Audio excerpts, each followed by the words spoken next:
Hello दोस्तों, नमस्कार। स्वागत है एक बार फिर से आप सभी का अपने प्रिय चैनल पर। दोस्तों आपको बता दें जो अभी की सबसे बड़ी खबर आ रही है, जहां पर यासीन मलिक को सजा के ऐलान से भड़की बीवी मुशाल दे दी है कश्मीर की लड़ाई जारी रहने की बहुत बड़ी धमकी। जी हाँ दोस्तों, बड़ी खबर आ रही है, बताएंगे क्या कहा यासीन मलिक की बीवी ने दोस्तों। और इसी बीच आपको बताएंगे जहाँ पर यासीन मलिक ने कश्मीरियों के हाथ से किताबें छीनी, बंदूकें थमाई, अजमेर दरगाह के दीवान ने कह दिया दोस्तों बहुत बड़ी बात। बताएंगे इन्होंने क्या कहा, और साथ ही बताएंगे जहां बिलावल भुट्टो ने कहा है कि वो दिन जल्द से जल्द आएगा जब भारत और पाकिस्तान आर्थिक व कूटनीतिक रूप से जुड़ेंगे। बताएंगे दोस्तों भारत की बुराई करने के साथ साथ भारत के साथ जुड़ना भी चाहता है पाकिस्तान। बिलावल भुट्टो की एक एक बात आपको बताएंगे। साथ ही बताएंगे जहाँ फ्रांस में एयर शो के दौरान हवा में टकराए दो राफेल लड़ाकू विमान आपस में। जी हाँ दोस्तों, बताएंगे उसके बाद क्या हुआ। और इसी बीच आपको बताएंगे जहां पर व्लादिमीर जेलेंस्की की दो टूक कहा, सीधे पुतिन से करूंगा बात, किसी मीडिएटर से नहीं। जी हाँ दोस्तों, साथ ही आपको बताएंगे जहां तेलंगाना में प्रधानमंत्री नरेंद्र मोदी जी ने आखिर क्यों की योगी आदित्यनाथ जी की जमकर तारीफ।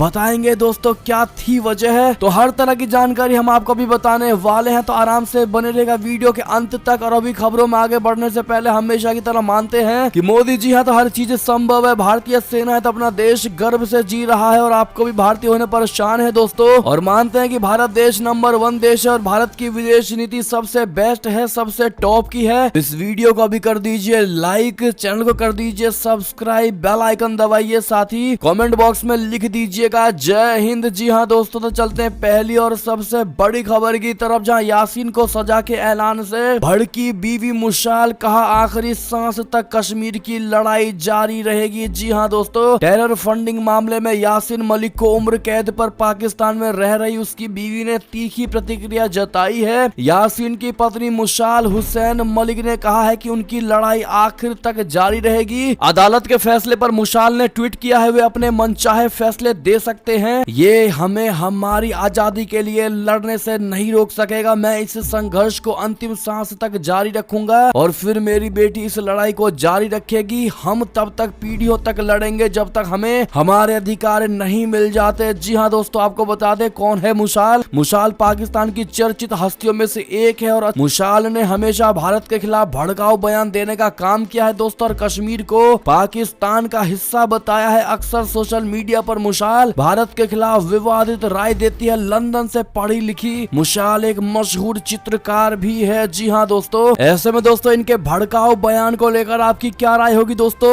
क्या इस गीदड़ भभकी से भारत की सरकार डर जाएगी? दोस्तों कमेंट में बताना बिल्कुल मत भूलिएगा, और बुशरा को करारा जवाब देना मत भूलिएगा आप लोग कमेंट में। चलते हैं दोस्तों अगली खबर की तरफ, इसी से जुड़ी, जहां पर अजमेर दरगाह के दीवान ने कहा कर्मों की मिली है यासीन को सजा। यासीन मलिक ने कश्मीरियों के हाथ में किताबें छीनकर बंदूकें थमाई है। जी हाँ दोस्तों, जम्मू कश्मीर के अलगाववादी नेता यासीन मलिक को सजा सुनाने के बाद इसी कड़ी में अजमेर में ख्वाजा मोहनुद्दीन चिश्ती की दरगाह के दीवाने ने यासीन मलिक को सजा मिलने को जायज ठहराते हुए इसे कर्मों की सजा मिलना करार दिया है। अजमेर शरीफ के दीवान जैनुअल आबेदीन ने कहा है कि यासीन मलिक को दी गई सजा जायज है, जहां न्यायपालिका ने स्वतंत्रता से काम किया। दरगाह दीवान जैनुअल आबेदीन ने आगे कहा कि यासीन को उसके कर्मों की सजा आज मिल गई है। उन्होंने कहा कि यासीन मलिक को सजा मिलने से पाकिस्तान का आतंक पसंद चेहरा भी बेनकाब हुआ है, जो यासीन जैसे लोगों को टेरर फंडिंग करता आया है। जी हाँ दोस्तों, बढ़ते हैं अगली खबर की तरफ, लेकिन यासीन मलिक की फांसी की सजा को लेकर दोस्तों आपकी क्या राय होगी? क्या यासीन मलिक जैसे खतरनाक अपराधी के लिए दोस्तों, खतरनाक आतंकवादियों के लिए उम्र कैद की सजा पर्याप्त थी? दोस्तों बताइएगा जरूर, आपकी अपनी निजी क्या राय है। चलते अगली खबर की तरफ, जहाँ बिलावल भुट्टो ने कहा वो दिन आएगा जब भारत पाकिस्तान आर्थिक व कूटनीतिक रूप से जुड़ेंगे। जी हाँ दोस्तों, पाकिस्तानी विदेश मंत्री बिलावल भुट्टो जरदारी ने कहा कि उन्हें उम्मीद है कि एक दिन ऐसा आएगा जब उनका देश भारत के साथ कूटनीतिक व आर्थिक रूप से जुड़ सकेगा। उन्होंने कहा आज नहीं तो कल वो दिन आना ही होगा। उस दिन हम अपनी पूरी आर्थिक क्षमता अनलॉक करेंगे और सभी समृद्धि का फल साझा करेंगे। जी हाँ, जरदारी ने ये बात अपने विभिन्न पड़ोसियों समेत पाकिस्तान के आर्थिक और व्यापार के अवसरों को अनलॉक करने के लिए जरूरी विभिन्न कदमों के बारे में बात करते हुए कही है। दोस्तों उन्होंने देश के पड़ोस में कई संघर्षों के बारे में बात करते हुए कहा कि मुझे उम्मीद है कि मेरे जीवन काल में वो दिन आएगा जब हम क्षेत्रीय संघर्षों को हल करने में सक्षम होंगे।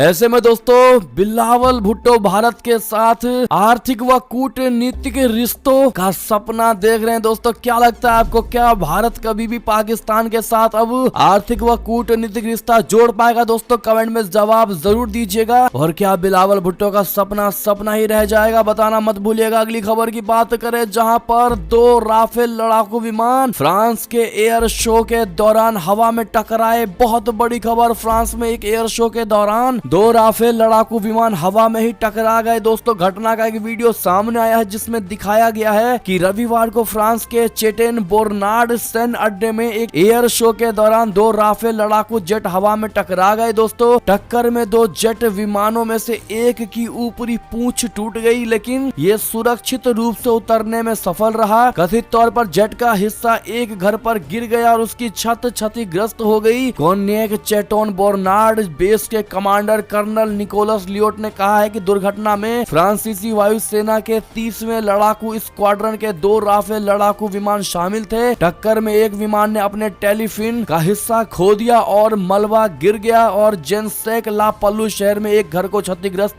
कर दिया। जी हाँ दोस्तों बहुत बड़ी खबर, लेकिन टकराने के बावजूद भी ये विमान दोस्तों उतरने में सफल रहा और इससे साफ जाहिर होता है कि राफेल लड़ाकू विमान जो भारत ने खरीदा है दोस्तों और भारत में आ भी चुका है, वो दुश्मनों के छक्के तो छुड़ा ही देगा। क्या कहते हैं आप लोग दोस्तों, बताइएगा जरूर। अगली खबर की बात करें जहां जेलेंस्की की 2 टुक, कहा सीधे पुतिन से करूंगा बात, किसी मीडिएटर की कोई जरूरत नहीं। जी हाँ दोस्तों, यूक्रेन के राष्ट्रपति वोलोडिमिर जेलेंस्की ने बुधवार को कहा कि वो केवल रूसी राष्ट्रपति व्लादिमीर पुतिन से सीधे बात करने के इच्छुक है, ना कि किसी मध्यस्थों के माध्यम से। उन्होंने कहा कि अगर पुतिन वास्तविकता को समझते हैं तो संघर्ष से राजनयिक रास्ता निकालने की संभावना है। दावोस में वर्ल्ड इकोनॉमिक फोरम में दर्शकों से बात करते हुए उन्होंने ये भी कहा कि यूक्रेन तब तक लड़ेगा जब तक कि वो अपने पूरे क्षेत्र को वापस नहीं ले लेता। जी हाँ दोस्तों, जेलेंस्की ने कहा कि रशिया को 24 फरवरी को अपना आक्रमण शुरू करने से पहले मॉस्को को अपने सैनिकों को वापस ले लेना चाहिए। ये बातचीत की दिशा में पहला कदम हो सकता है। उन्होंने कहा कि रूस यूक्रेन के साथ अपनी बातचीत में समय के लिए खेल रहा था। जी हाँ दोस्तों, साथ ही आपको बता दें जहां पाकिस्तान से बड़ी खबर, इमरान खान ने की चुनाव कराने की मांग सरकार को दी है ये आज धमकी। जी हाँ दोस्तों,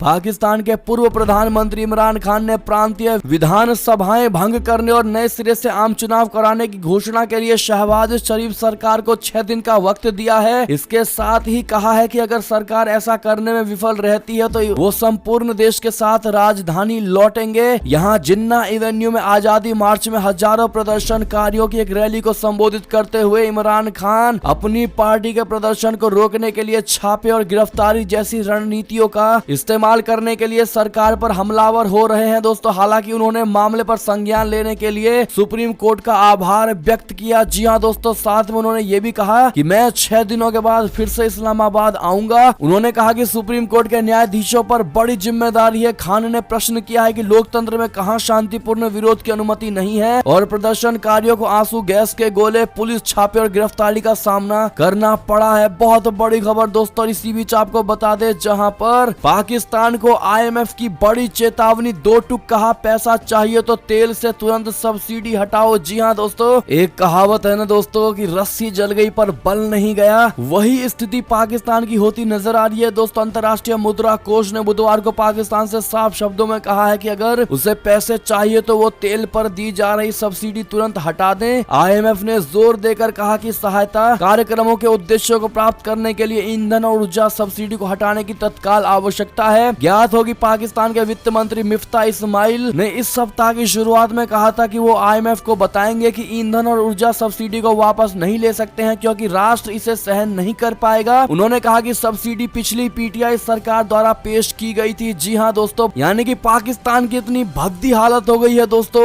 एक एक पाकिस्तानियों पर 2-2 लाख से ऊपर का कर्ज चढ़ चुका है, लेकिन उसके बावजूद भी पाकिस्तान की अकड़ ढीली होती नजर नहीं आ रही है दोस्तों। और ऐसे में अब IMF ने भी बड़ी चेतावनी दे दी है पाकिस्तान को। चलते अगली बड़ी खबर की तरफ जहां पर तिब्बत, अमेरिका, नेपाल की दोस्ती से भड़का चाइना, देवबा सरकार को ड्रैगन ने लगाई झाड़। जी हां, नेपाल की शेर बहादुर देवबा सरकार और अमेरिका के बीच बढ़ती दोस्ती और जो बाइडेन प्रशासन के अधिकारियों के काठमांडू में तिब्बती शरणार्थियों से मुलाकात पर चाइना भड़क गया है। दोस्तों, चाइना ने अप्रत्यक्ष रूप से नेपाल सरकार से साफ साफ कह दिया है कि आंतरिक या बाहरी किसी भी कारण से एक चीनी नीति प्रभावित नहीं होनी चाहिए। माना जा रहा है कि अमेरिकी अधिकारियों के लगातार हो रहे नेपाल दौरे से चीन टेंशन में आ गया है और उसे तिब्बती शरणार्थियों का डर सताने लगा है। जी हां दोस्तों, अगली खबर की बात करें जहां पर तेलंगाना में प्रधानमंत्री नरेंद्र मोदी जी ने आखिर क्योंकि योगी आदित्यनाथ जी की जमकर तारीफ, कहा तोड़ दिया अंधविश्वास। जी हां दोस्तों, पीएम नरेंद्र मोदी जी ने तेलंगाना में एक कार्यक्रम को संबोधित करते हुए गुरुवार को राज्य के सीएम के चंद्रशेखर राव पर जमकर हमला बोला। उन्होंने कहा कि तेलंगाना का आंदोलन इसलिए नहीं चला था कि कोई एक परिवार राज्य के लोगों के सपनों को कुचलता रहे, कोई एक ही परिवार साम दाम दंड भेद का रास्ता अपनाकर तेलंगाना को तबाह करने की साजिश रचता रहे। इस दौरान उन्होंने केसीआर को अंधविश्वासी बताया, तो वहीं उत्तर प्रदेश के सीएम योगी आदित्यनाथ जी की मोदी जी ने जमकर तारीफ की। पीएम नरेंद्र मोदी जी ने कहा कि मैं यूपी के मुख्यमंत्री योगी आदित्यनाथ जी को तेलंगाना की धरती से बधाई देना चाहूंगा। किसी ने उनसे कहा था कि उन्हें उस स्थान पर नहीं जाना चाहिए, लेकिन योगी जी ने कहा कि वो साइंस में यकीन रखते हैं और वहां के लिए निकल गए। आज वो दोबारा मुख्यमंत्री बने। जी हां दोस्तों, उन्होंने नोएडा की बात कही। मोदी जी ने कहा कि पहले ये भ्रांतियां थी कि कोई भी उत्तर प्रदेश का मुख्यमंत्री यानी वर्तमान का मुख्यमंत्री नोएडा जाता है तो अगली बार वो मुख्यमंत्री नहीं बनता, लेकिन उस भ्रांति को भी सीएम योगी आदित्यनाथ जी ने तोड़कर दिखा दिया है। जी हां दोस्तों, बड़ी जमकर तारीफ मोदी जी ने योगी जी की ऐसे में आप भी उनको कांग्रेचुलेशन एक बार और कह दीजिएगा उत्तर प्रदेश के मुख्यमंत्री योगी जी को। और ऐसे में दोस्तों, ये थी अब तक की सारी बड़ी खबरें। आपको हमारी खबर कैसी लगी? आशा करता हूं दोस्तों बहुत अच्छी लगी होगी। अगर थोड़ी भी अच्छी लगी है तो इस वीडियो को अभी अपने भाई बंधुओं में व्हाट्सएप, फेसबुक, ट्विटर के जरिए पूरे भारत में शेयर करना बिल्कुल मत भूलिएगा दोस्तों। और अभी कर दीजिए इस वीडियो को लाइक, चैनल को कर दीजिए सब्सक्राइब, बेल आइकन दबाइए, साथ ही कमेंट बॉक्स में लिख दीजिएगा जय हिंद जय भारत। तो मिलते हैं आप अगली बड़ी खबर में दोस्तों, तब तक के लिए अपना ख्याल रखिएगा। आप सभी का बहुत बहुत धन्यवाद साथ देने के लिए, साथ बने रहने के लिए। और खबरों का सिलसिला लगातार हमारे चैनल पर जारी है, तो अपडेट रहना बिल्कुल मत भूलिएगा दोस्तों। तो मिलते हैं अगली बड़ी खबर में, तब तक के लिए आप सभी का बहुत बहुत धन्यवाद। जय हिंद जय भारत, जय श्री राम, वंदे मातरम, हर हर महादेव।